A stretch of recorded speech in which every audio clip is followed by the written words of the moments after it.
So, the transmission, engine, and full front suspension is out. Now this is actually a TII motor, which means it has a few more beans than the regular O2 motor. This one it seemed to run quite good, and I don't think there's a need to take it apart and rebuild it, but it was leaking and, well, new seals are definitely necessary.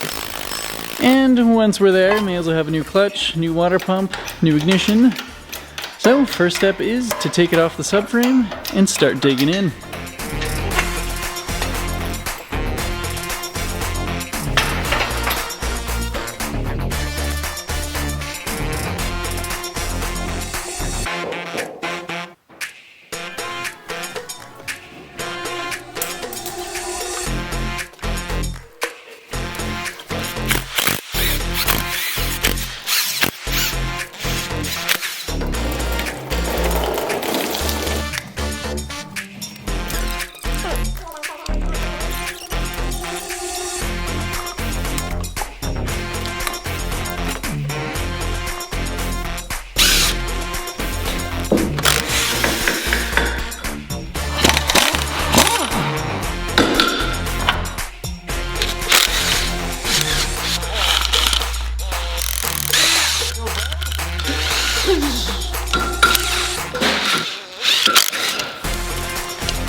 After replacing the crusty water pump, removing years of grime, and a quick trip to the platers and powder coaters, we're left with this.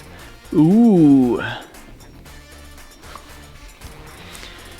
The motor will patiently wait until I get my poop in a group and get the front suspension and subframe in order. If you haven't seen that episode, here's the link.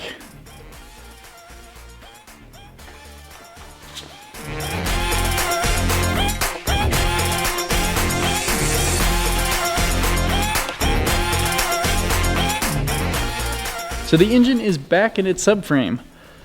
We'll just need a few gears behind it, and I think we might be ready to go.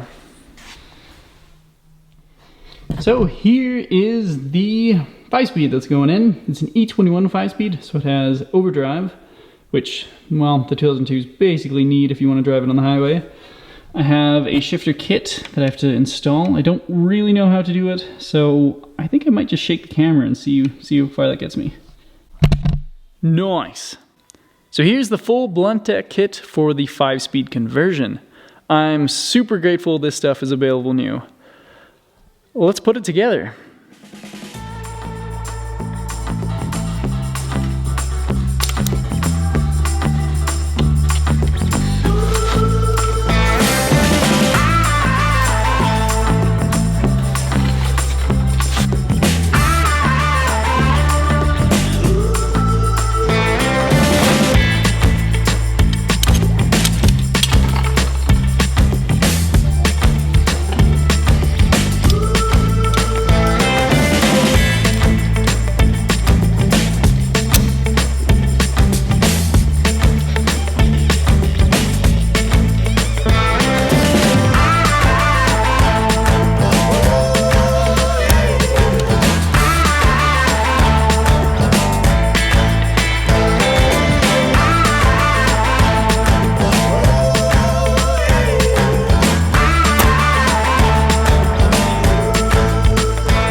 So after new clutch, the 5-speed is ready to be bolted on.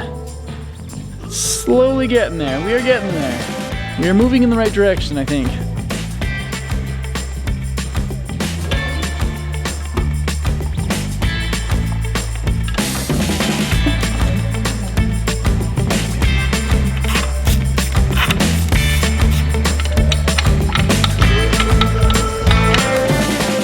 Here we have it. Basically ready to go in now.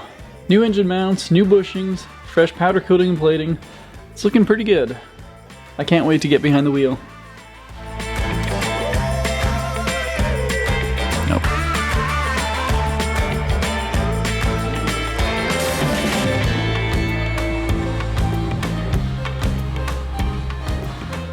After using mostly genuine BMW parts, the engine is in.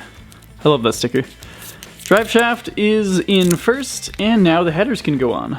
So, pro tip, exhaust manifold gaskets go metallic side out. This will allow the header flange to slide as it expands and contracts during the heat cycles. Also, ceramic coated goodness. Ooh.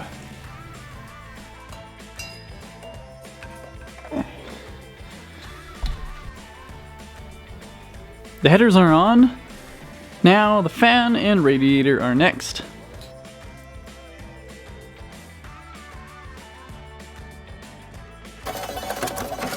Whew.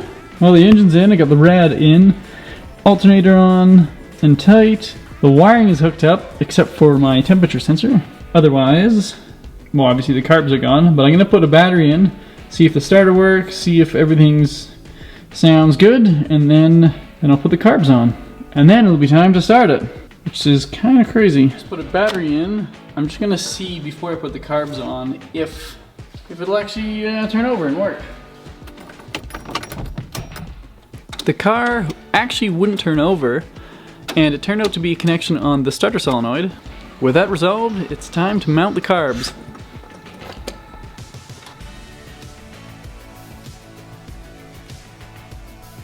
Carbs are on. I have the linkage set up again. You just have to hook up the throttle, put the air cleaners on, hook up the fuel line, and it's go time. And the ignition. Then it's go time.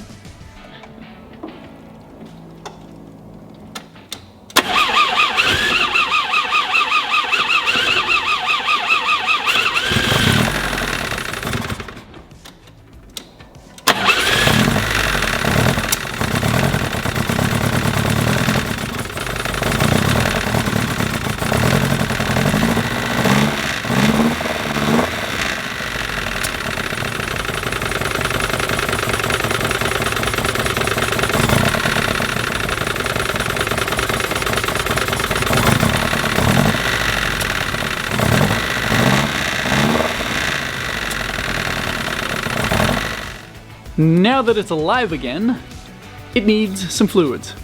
Need some coolant, and then it'll be time to bleed the clutch and the brakes.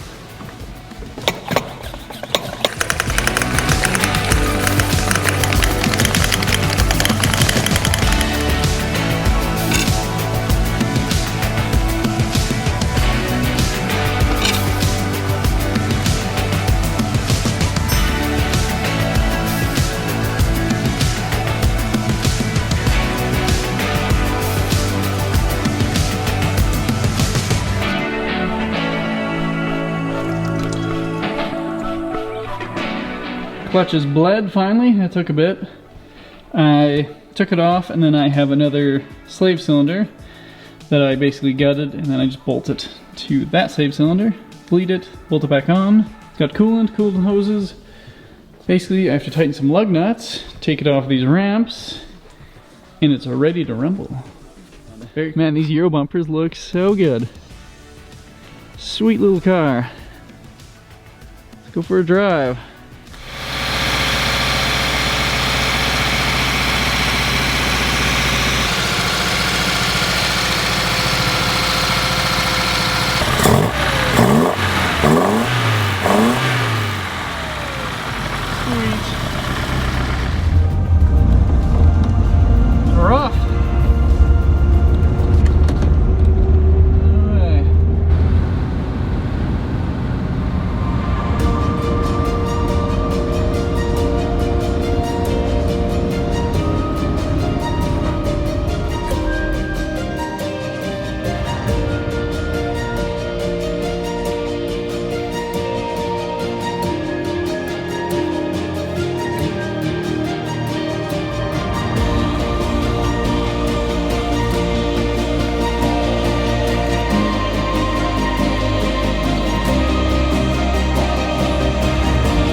Hell yeah.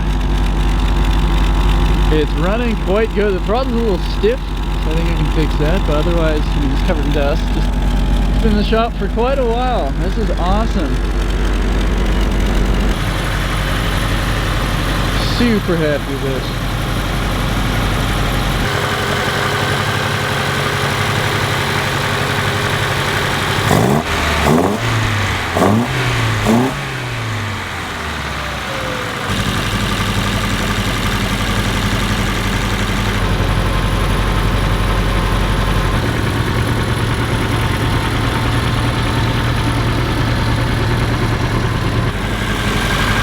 Seems to run pretty good. I love the sound of the levers. This green is just awesome.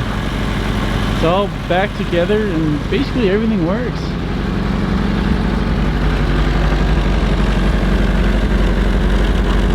Chrome bumpers are such an improvement. It looks so much better.